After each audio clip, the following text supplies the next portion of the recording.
Hello, my name's Robin Vincent and welcome to the Molten Music Monthly July 2015. Oh yes, it's been 10 years. 10 years since I first put out a Molten Monthly in what was an epic decision that would lead me forward into making what has been actually 117 videos since then. So I've only missed 1 or 2 months, but that's 10 whole years of dedicating myself to every single month, getting out there and spreading the word of the latest and greatest, coolest bits of gear and bits and bobs, from software to hardware, synths to modular, audio processing to audio mangling, I suppose. 10 years, man! Well, there we go. Do I feel older and wiser? No, the older, definitely older. Wiser, I don't know, I mean, here I am, look, still doing it. Still flogging my guts out. But I love doing these monthlies. I always have. It's an absolute thrill and a pleasure to put them together. They've been up and down over the years. I mean, that very first one, we were talking about Studio One version 3, would you believe? The arrival, potentially, of Windows 10 and how we could finally put all the Windows 8 shenanigans behind us. I talked about Harrison Bus Mix thingamybobby, an Novation Launchpad Pro, and then I went off piste a little bit and did a film review, because I was convinced that actually what I was born to do was to become a film reviewer, and so I reviewed Whiplash, and all of it was squeezed into 10 whole minutes. 10 minutes. I even had to do it outside because I didn't have the right camera or the right lights to do it inside, which at times got very dicey, very cold, and a bit rainy. So at least some things have evolved. But anyway, I mean, I guess looking forward into the future, I'm going to be doing yet another 10 years of this. I mean, why not? People seem to like it, and while that seems to be true, they are generally the more successful of my videos that I put out there. No one's interested in me reviewing a piece of gear or chugging away at some DIY. No, they just want to hear me talk nonsense about all the new stuff in a snappy 1-hour format. So yeah, I'm gonna keep on doing that. And I'd just like to point out that the shirt is the same as the shirt back then. It is still here. It is a bit worse for wear, which is not the only thing. But it's good. It's good, and we'll keep on with it. Yeah? So welcome to the July edition of Molten Music Monthly.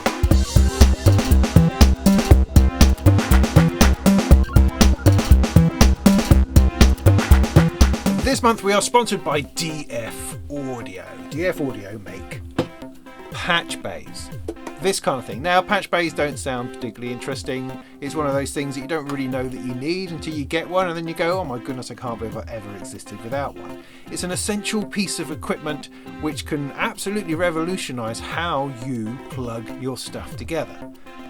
Because if you're anything like me, you're forever rummaging around the back of synthesizers, around the back of mixers and other bits and pieces, trying to plug stuff in, or you're getting an effects process, sticking that down, plugging things into that, and so on and so forth. Now, what a patch bay can do is that it can sit in amongst all of your gear, plug everything into it, and then you can decide where everything goes just by patching things together on the front. Now, what DF Audio do really well is these desktop units, because commonly you might find a patch bay in a 1U rack. In fact, I have one down here that I never ever use. So doing it in a desktop format brings a number of advantages in that it's there, you can see it, it's not squirreled out of the way, and actually it becomes part of your setup. So, for instance, I could have, let's have it the right way up, I could have a synth plugged in here and some effects plugged in over here and some other synths plugged in, and I can go, well, I want that particular synth to go through that particular pedal, and bish bash bosh, it's done. Or I want that synth to go in through this other pedal, and it's done. It's just brilliant. absolutely brilliant. If I was even half organised, I would be all over these sorts of things, but as you can see, my place is just complete chaos. And this is the sort of thing that would help with that if anything ever stayed the same long enough for me to use it. But these are brilliant. This is just a patchwork one. There's one called the Mini Bay, which is probably their biggest one. It's quite a large unit, but it has 16, 18 inputs and outputs. You can route a whole load of stuff through it, through mixers and effects and back. Different synths in, modular in. It has a little onboard summing mixer, so you can mix some things together to combine bits and pieces. You could also potentially use it for routing CV signal about the place. They do other things as well, like these tiny weeny ones, which are great just for a little bit of patching, a little bit of, rather than having to re-plug into the size of a stomp box, you could have a stomp box up there on the shelf, have the cables coming down to this, and plug into it a little bit more locally. Does a weird thing like this, which is like a mini attenuator, little trim knob thing. Brilliant, lovely, really great stuff. DF Audio, thanks ever so much for sponsoring this month's and monthly, and do go and check out the website, which should be down here, for all of your patching and interesting routing and requirement needs. Right, it's the summer, which means there's slim pickings out there, but I've found a couple of bits. Oh yes, a couple of bits. Let's get to it. Now, you'll be forgiven for thinking these are the same synthesizer, but actually they're not. I'm talking about the Oberheim TO5, or is it the Oberheim Take? No, it's the Sequential Take 5, or is it the TO? No, the Oberheim TO5 and the Sequential Take 5. Two synthesizers, same now manufacturer, really, kind of the same box, but completely different hearts, and I think that's important. And I think the Sequential Oberheim have gone to great lengths to demonstrate that these two synthesizers, although they share a lot of DNA and manufacturing, are distinct. I think so. And what they've done is they've just released a desktop version of them. So, scrub off the keyboard, get a saw in there, get that keyboard out of the way, you lose the mod wheels and things like that, and leaves you with just the guts, the main part of the synthesizer and the control panel, ready to sit and take up a lot less space. So very compact, very usable, and these are two great little synthesizers, I have to say. Now, our friend Starsky Carr has done a fantastic comparison video on these two synthesizers, literally side by side. In fact, it's probably the video that's sitting behind me now, but do go and check that out if you're interested in understanding the differences between the TO5 and the Take 5. They're less prestige, they're less aspirational synthesizers. They are relatively affordable, although still kind of in the £1,500 mark. But they are a pair of synthesizers that give you genuine access to an entire legacy of synthesizer sounds and premium quality in a compact package. I really like them. I mean, of course, I want a real Prophet 5. Of course I do. But the Take 5 from Sequential is based all on that same technology, but it also folds in a modern way of thinking, patch memories, MIDI control, arpeggiating, sequencing, digital effects, all of that rolled into a rather nice little package. TO5 does the same, but it fishes about in the Oberheim legacy and brings in the SEM filter, but it also brings in some interesting cross modulation and some FM through zero modulation, which really does set it apart from the Take 5. So, I mean, generally speaking, the Take 5 is seen as good standard 5-voice analog synthesizer. TO5 seen as a good standard 5-voice analog synthesizer with some interesting modulation options. So, just to say that both of these are excellent, having them in a tabletop version is very, very useful for anyone like me who has just no room for anything anymore. And rather than having yet another keyboard in your studio, you can just have the module and route to it via a very handy patch bay. And they sound great, they look great, and they are almost under £1,000, almost, not quite, more like sort of 1149, something like that, which if they could just drop under £1,000, they would be absolutely fantastic. But as they are, great sounding synthesizers, 5 voices, analog, take your pick between either a Sequential vibe or an Oberheim vibe, the TO5, or or the Take 5. I've done a couple of little videos on this already and talked about it a bit, and that's the Shakmat Bishop's Miscellany Mark II. Extraordinary name for an oddly quizzical, counterintuitive module, which I have been working with for a little while. I sense in there somewhere there's an absolute game changer going on, and I'm starting to peel back the layers and unfold it a little bit. It's not immediately obvious what's going on or what it can do, and I'm investigating, and we'll be doing a full review of this very, very soon once I've finally, I think, wrapped all my head around all the functions. But at a basic level, you have 2 channels of CV recording. CV recording is a bit of a thing at the moment, and all sorts of things are doing it, which is pretty cool, but this has some additional features. You can record CV and gate, so essentially you could see it as a sequencer recorder. Get a keyboard, plug it in, that sequence is recorded, it can loop and play back. Simple, basic, good stuff. But once it's in there, there's all sorts of interesting things you can do. You can quantize, you can range it, you can offset it up and down. You can introduce slides and glides, you can change the gates and repeats and ratchets and things like that. But then you can apply arpeggiations, randomizations, pathways they call it, where it takes the melody and just disappears off on its own little thing and comes back again. And all of this at a touch of a button and the slide of a slider. It's really interesting. I'm fascinated by it at the moment. And there's just some bits and pieces I'm trying to get into the bottom of so I can really fully grasp exactly what it's doing, because there are deeper levels in here.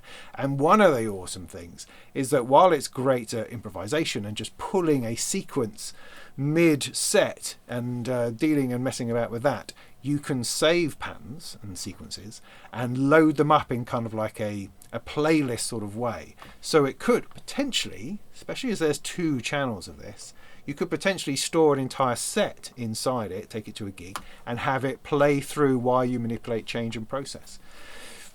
It's really, really interesting, and give me some time, because it's the summer, and I'm not sure how much time I can give this.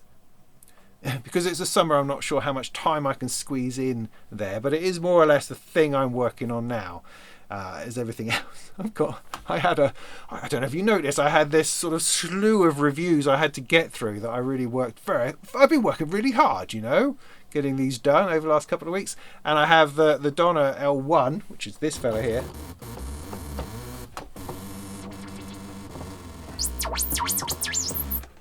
I have that review coming out any day now. Any day it will be with you. So yes, the Shakmat Bishop's Miscellany Mark II, remarkable module, fascinating. I think it's already starting to revolutionise my live performance, and I think it's going to be definitely a keeper. So look out for that. Arcane Devices have an intriguing little sequencer. It's called the Caress of Stars. And what I love about it is the fact that it's 1U, dirty great big Y thing in 1U, which is the perfect place for it. Gives you 16 steps all the way along, kind of accessible steps that you can reach rather than really cramped in steps that you often can't.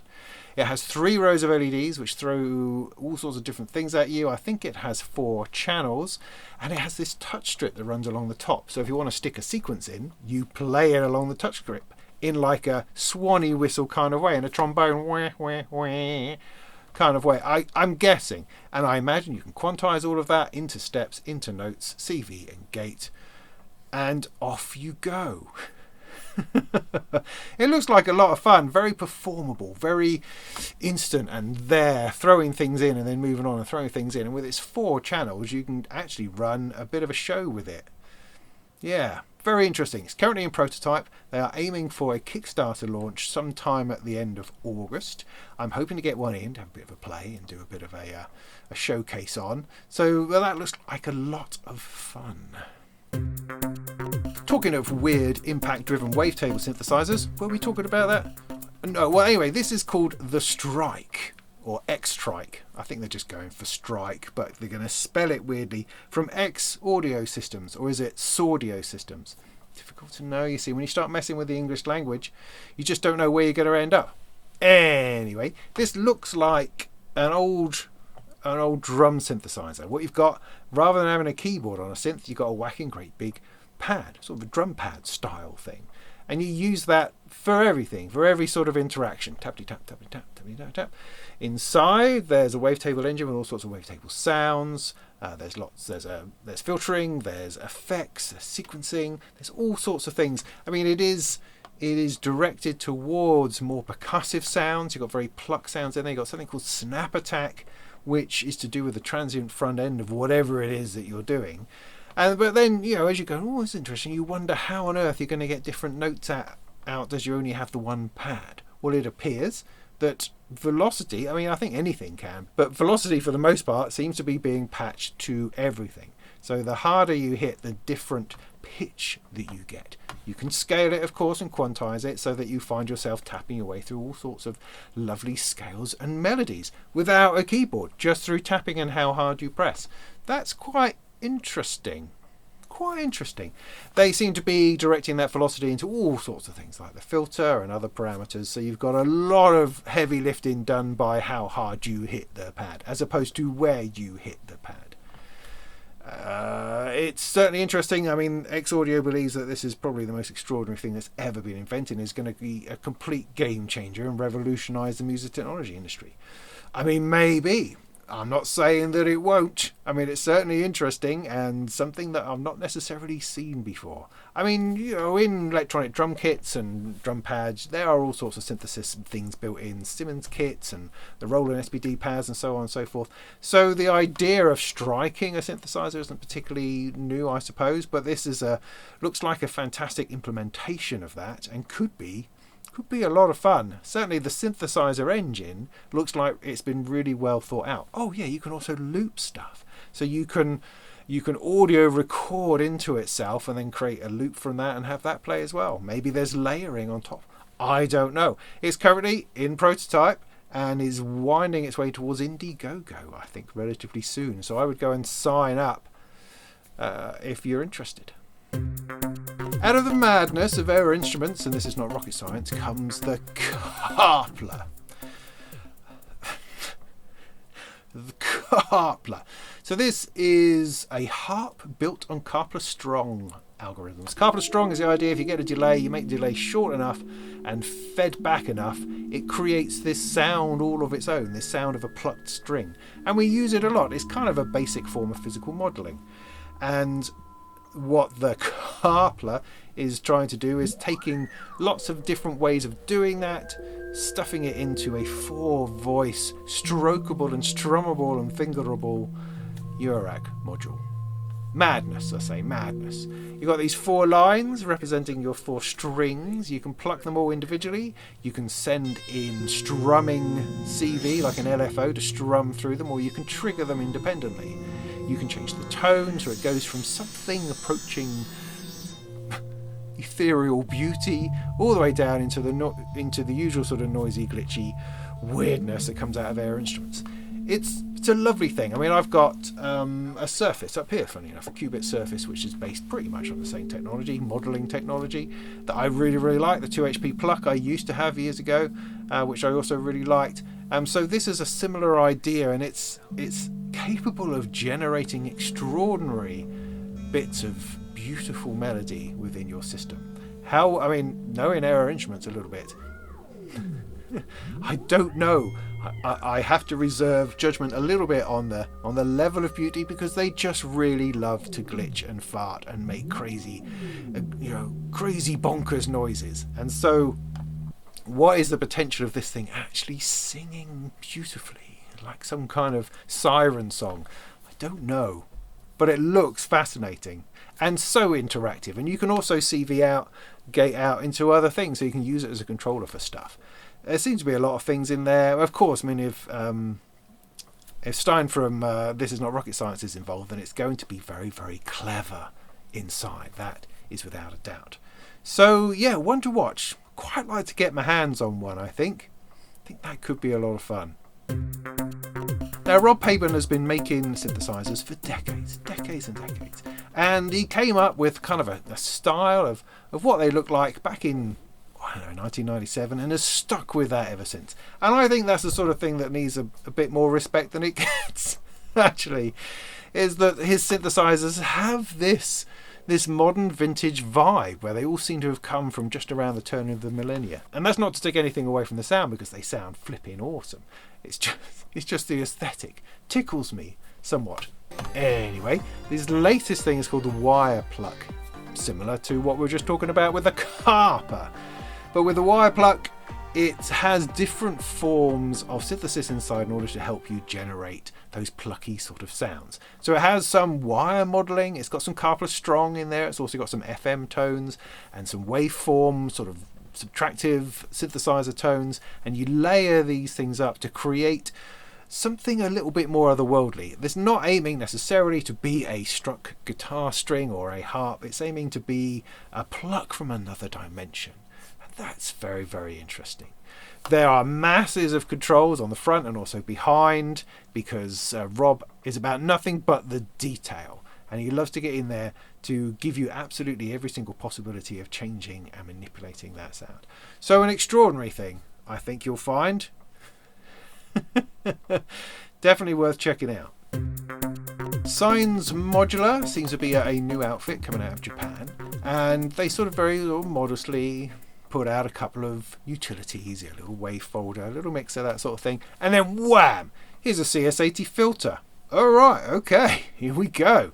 So this is a dual channel multi-mode filter based around the Yamaha CS80, so they say. It's not a whole lot of information on the website, but as far as I know, you've got sort of a global cutoff and then offsets to that, same with the resonance, so you can create the dual peak thing that shifts around the place if you don't want them together, using it in a stereo format.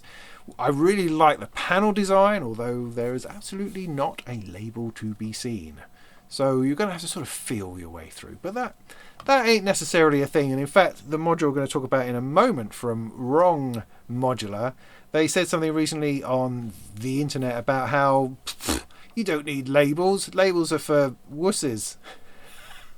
And they're probably right, because if you're spending any time at all with a particular module, then you're going to learn what all the ins and outs are. And that should be fine. You shouldn't have to have a label on absolutely everything. There shouldn't be an idiot's guide necessarily painted right on the front panel. You can do other things with that. And I'm into that. I will moan about it, of course, because I use a lot of stuff for a short period of time and then move along. So whereas I think most modular users invest a lot more time into their individual modules than perhaps I do. So I think the fact that it's got no labels, it's neither here nor there, but it's very interesting to see what Signs Modular are doing, and it's definitely one to watch. I wonder if they'll get any distribution over on this side of the world. So as I was saying, WORNG also have a new module out called the Quiver, and it is exactly as you'd imagine. No, not a quiver of arrows. I mean that it's a module full of holes, no labels. See, that's why they were talking about this so recently. It's an experimental exploration in modulation, is what this is. Somewhere amongst all of these patch sockets are 4 LFOs, are wave folders, are voltage comparators, are sample and hold, vector space modulation, noise generator, and more besides. In fact, there's 18 outputs, I think, that you could patch into stuff. Exactly how you work your way around it, nobody knows. But I know that they do a lot of good work with LEDs and showing you how things going on. I imagine that this is no different. So it's kind of a scary, mind-bending module. It's the sort of thing I really should be unafraid of. But, you know, I don't know. I tend to like stuff that's a bit more obvious, perhaps, but that's not challenging myself into really stepping into what you can do with weird and proper traditional analog signal processing. I tend to just do a simple voice, do some simple effects, and then you're gone. So getting into proper deep level modulation in order to explore sound and sonic territory is something that I always need a push into. It's not a space that I step into easily myself. And so something like this could do that. It brings a heck of a lot of modulation. You can sit into the middle of a case and farm out to all sorts of different things. It would certainly get you thinking differently. It would push you out of your comfort zone and give you the potential for masses of tonal change within your rack. Over in Pittsburgh Modular Land, they've released 3 new-ish modules. Well, they're not really new, they're new versions of things. But hey, that's cool because Pittsburgh Modular recently have been doing short runs of stuff and then moving on to other things. This is Series 9 in their crazy adventure of experimentation into strange sonic territories that have never been found before. And what we have is version 2 of the local Florist. This is kind of a classic analog effects processor using chorus and reverb, flanging, delay, BBD bucket brigade, chips all stuffed inside, mangling and reverberating and vibrating away with itself. So this is a slightly enhanced and improved version of that. It's a beautiful name, I think, for a beautiful looking product. Next up is the Crow version 3. This is their extraordinary every spot's a sweet spot filter that Pittsburgh have been running for quite a while now. You'll find it in their Create Audio stuff as well. This fabulous filter where there's just no drop off. Whatever you do, it's all gorgeous all the way around. But with the Crow, they baked in a whole load of overdrive and distortion to really give it some grunt, some bite, some nastiness that's just not going to let you go. That's rather nice. Then the other thing is the double Helix wavetable processor thingy what's it. This is a really old module they did years ago, which was a big chunky thing. They made about 5, I think, and then thought better of it. But one of them somehow found its way into the hands of Paulie Bow over at Sonic State. And they give it a good go. They talked about it, made a video about it, and everybody wanted it. And so Pittsburgh went, oh well, heck, we better come up with the goods. So they dug out the old designs, put it together with a nice new front panel, slightly more compact, and now we have the double Helix is back. It's kind of a deliberately crummy wavetable synthesizer. You've got 2 banks of 16 wavetables and 16 waves inside, all of which can be scanned and morphed and between one to the other. But then it has a bunch of processors which I don't quite understand. That I perhaps need to look into it a little bit more deeply. I don't know, it's got a bunch of effects inside to make it even crazier than crazy was crazy. But if you go and check out Richard Nichols' video all about it, you'll be able to see it in its fullest, newest splendour. But also do check out Sonic State as well, and you'll find a video from Paulie Bow. Not come across this outfit before, Bart Instruments, or Bart Instruments, and the one that particularly caught my eye was the Befuddle. The Befuddle. This is a dual effects processor, but not like you'd think. Not like the local Florist, where you've got chorus and flanging and that kind of thing. This is a processor in like old school modular terms. You've got wavefolding, slew generating, and ring modulation. All that stuff that we don't really fully understand. But you've got two lots of them, two channels, which is interesting. So it's the sort of module that can sit in your rack and be multiple uses at all sorts of times. You often get, I find, you get an interesting module, but it can only do that thing once. So I think dual channel pretty much anything is a really good idea because it gives you more of the stuff that you're trying to do. That makes sense. So ultimately this is about shaping, it's about creating harmonics and giving new and complex shapes to your modulation as you put through it, which is really interesting. They've got a whole load of new modules out, so you go and check out their website and see what they've got going on because it's all really quite intriguing. From Schlappi we have the Boundary Layer. Now this, I believe, is a triple cycling slew generator of modular mayhem.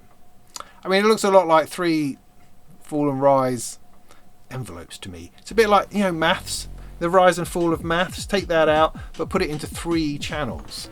That's quite interesting in of itself, but of course it's much more than that. So you've got rise and fall, but you've got cycling, you've got inverted cycling. At the end of that cycle, you've got gates being generated and other bits and pieces going on. You can combine all 3 of these channels into one whopping great big complex output somewhere else. It can do CV shaping, it can do portamento, it can do slew, it can do envelopes, it can do modulation, it can do LFOs. It's a bit of a modulation powerhouse, really, encasing what is a really gorgeous front panel and swooping kind of organic layout. Like that a great deal. And what thrills me is that this is the actual bit of maths that I use. Don't use any other stuff that's in it. I only ever used really the rise and fall and the fact that it cycles. And you've got 3 channels of that within Boundary Layer. And I think, just from the point of view of that and the opportunity to pump that modulation through your system, it looks like a great module. I've always liked Gig Performer. I seem to remember that I reviewed it when it first came out. I think particularly when I was interested in live performing with a laptop or with a Surface Pro, because it definitely had a huge amount of potential as being the perfect host for everything that you were trying to do. So Gig Performer is a VST host. You load up synthesizers in it, you load up VST effects, you wire them all together through blocks and racks and bits and pieces. You can then create a control panel to control everything you want. You can layer, you can split, throw it all across your keyboard, and you've got this perfect gig machine that's running everything in software, looking after everything that you're doing, and it'll give you set lists and songs and bits and pieces you can step through, and it loads everything up automatically. Bish bash bosh, and you're off. Now Gig Performer has just released a new streamlined, simpler version called Gig Performer Essentials. As far as I can see, it has everything in it that you could ever really want, or that I ever discovered in the full version, I have to say. It looks pretty brilliant. It's only about 50 quid, which is reasonable money, I think, for such a device, if you're looking at something like MainStage as an alternative, for instance. And one of the things I really liked about it is that you can build your own customized graphical interface, so to control whatever you like. And particularly as I was using the Surface Pro and its touchscreen, it really threw up a lot of potential for interaction with your fingers, rather than having to drop to some MIDI controller in order to control what you can see on screen. Whereas you see it on the screen, you can start using it like you would with an iPad and an app like that. But of course, this is a desktop piece of software running on a desktop machine, giving you all the power that brings to run extraordinary VST instruments. So that looks great. I think it's an absolute winner. It's a great piece of software. I've used it a lot in the past. I haven't used it in recent times, I'm sad to say. But I think if you're interested in live performance with multiple synthesizers, and rather than running a DAW, you could run this instead, and it gives you a much more versatile, much more manageable way of looking after all your synth and effects in a live performance. Okay, following up on last month, I talked about this new event I'm doing. I mean, is there no end to these crazy ideas that this man has? No, there doesn't appear to be. I just like to speak them out. So in a nutshell, in the absence of regular music shops that are disappearing left, right and centre, then perhaps we need some kind of regular day that people can come along to that's open and gives access to synthesizers and modular and bits and pieces, so that we don't lose entire generations to having to do electronic music on their laptops. Because in order to fall in love with synthesizers, you have to handle them. You have to get your fingers into things in order to have any hope of being inspired and enlightened by human contact with bits of electronic music gear. It has to happen.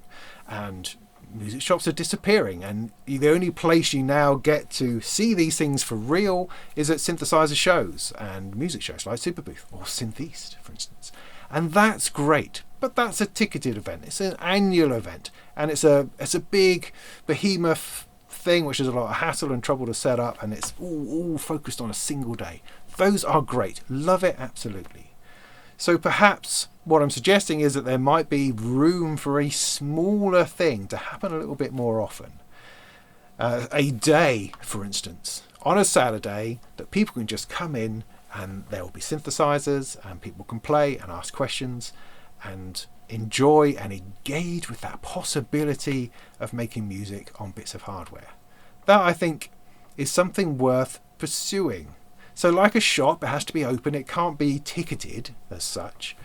But unlike a shop, it's not going to have any stock. I don't know how I would do it. That's impossible. That's why it is relatively cheap to run. I don't have to hold stock or anything. So the idea will be that it's funded by maybe sponsorship, maybe affiliates, or maybe by people who come in. I would then funnel into buying their stuff from a particular retailer, an online retailer that's out there, through which I can get a kickback, and then that can support the funding of the day. Now, I'm in a pretty unique situation to run something like this because I have a bunch of synthesizers and other stuff that were sent to me for review that I'm not really using, that aren't really mine, if that makes sense. And I feel like I could bring those along and people could try them out, because that would make the best use of what they were always intended for, which is to be played.